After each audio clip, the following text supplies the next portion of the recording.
আর এখানে হচ্ছে মুশারির ডালের পাতলা ডাল করা হয়েছে, সাথে টমেটো দেওয়া হয়েছে। কালারটা জাস্ট অসাধারণ। আর এখানে হচ্ছে দেশি মুরগি দিয়ে আলু দিয়ে মাখা মাখা করে রান্না করা হয়েছে। আমাদের দেশি ঘরের মুরগি এটা, অনেক ইয়াম্মি হয়েছে। কালারটা দেখছেন, জাস্ট অসাধারণ। বাহিরে প্রচুর বৃষ্টি হইতেছে।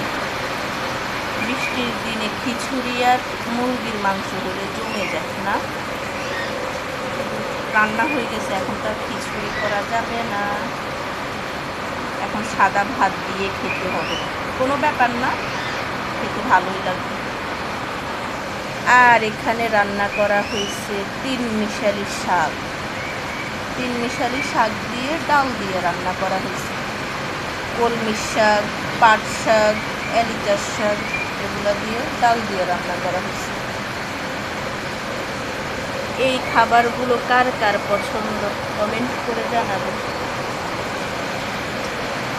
ভিডিওটি ভালো লাগলে আমার ইউটিউব চ্যানেলটি সাবস্ক্রাইব করে দিবেন। আল্লাহ হাফেজ।